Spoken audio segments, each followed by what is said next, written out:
Welcome to the Leading Voices in Food podcast. I'm Kelly Brownell, Director of the World Food Policy Center at Duke University. This podcast focuses on why now is the right time to fix the U.S. food system. I'm talking today with Marla Feldman, Senior Program Director at MAZON, a Jewish response to hunger, which is a national advocacy organization working to end hunger among people of all faiths and backgrounds in both the United States and Israel. As our regular listeners will know from previous podcasts, for 36 years, MAZON has worked towards systemic change to address hunger and its root causes. This is done through a combination of initiatives, including programs with low-income populations or problems that have previously been overlooked or ignored, including food insecurity among currently serving military families, among veterans, single mothers, Native Americans, LGBTQ seniors, and the people of Puerto Rico and the territories. This is the fourth in our series of episodes in partnership with MAZON, and this time we'll focus on the organization's work to increase access to nutritious foods in the charitable food network. Welcome, Marla. Thank you so much for having me, Dr. Brownell. So, Marla, I know there's been a significant shift in thinking about nutrition in the context of food banks, and that this topic was addressed in an influential report that MAZON put out in 2018 titled A Tipping Point. Can you explain what things were like prior to that and what prompted you to write the report? A tipping point did have a significant impact on the field. Prior to the report, MAZON worked for years to improve nutritious food options offered in food banks. It was probably 2005 or 2006 when we began a conversation on the links between obesity, hunger, and health, when not many people in our field were discussing this yet. We then launched our first formal initiative around nutrition and healthy eating in 2007. So a tipping point was really the culmination of a decade of work for MAZON. After many years of working with food banks around the country, helping them to implement strategies that facilitate the acquisition and distribution of healthier foods, we wanted to collect data to take a closer look at how successfully this work was going to improve the nutritious offerings through food banks and the charitable food system. Prior to a tipping point, there was momentum building in the field, for sure, as food banks across the country began to prioritize the health and wellness of those they serve. And they were trying various strategies, including to increase the distribution of fresh produce and other nutritious offerings. But the kind of data gathered in our report did not exist and has since been instrumental in helping to assist the field to gain even further momentum around nutrition and as a benchmark to gauge progress, especially when it comes to the less healthful foods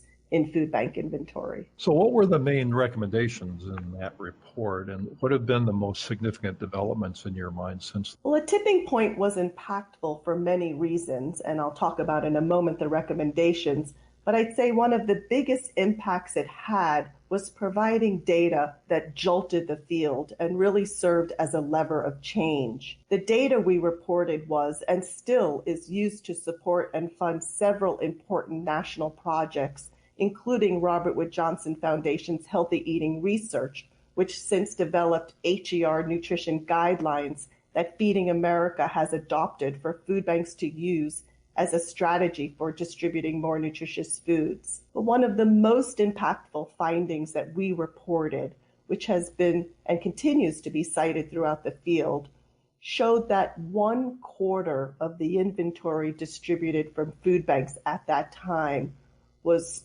empty calories, or as some refer to as junk food, meaning that it was not nutritious food.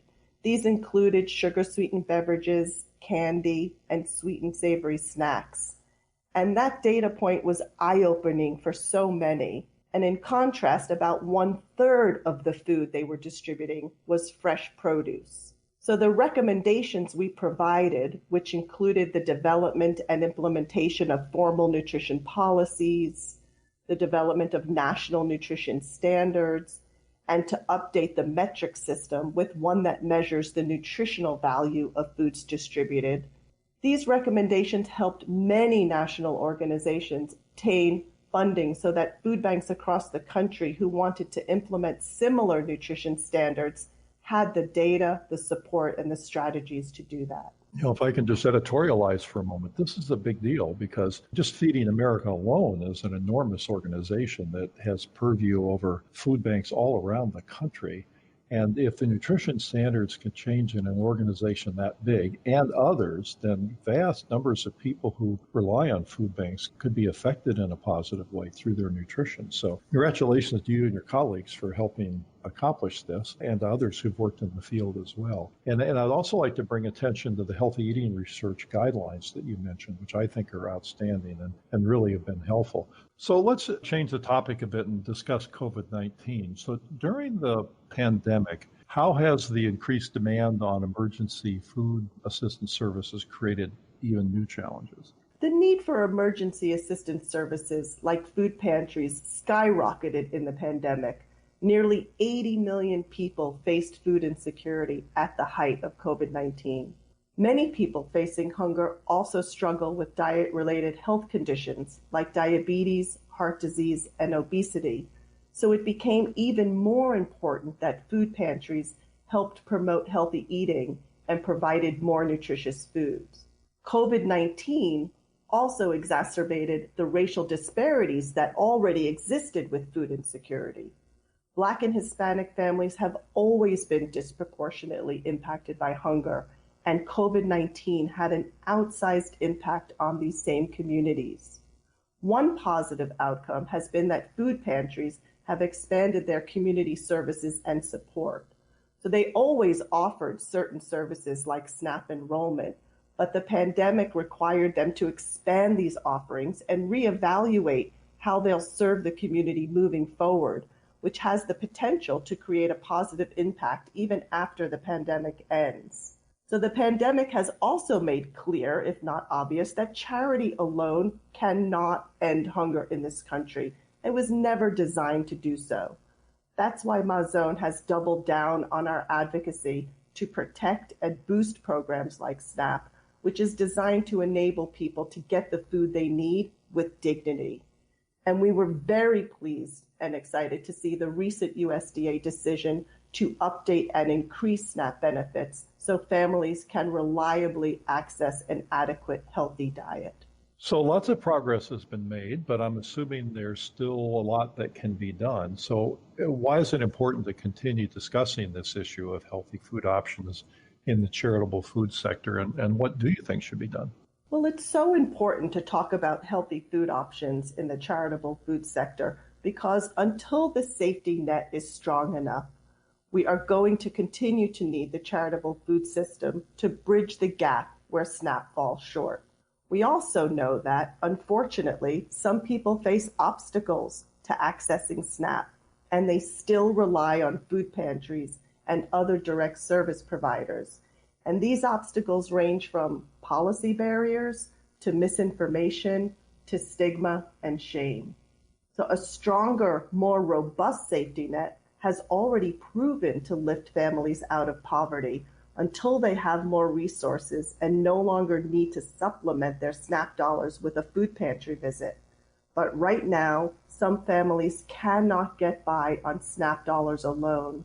And as a result, those families cannot access enough nutritious food to adequately feed themselves and their families. There's more we can do as well.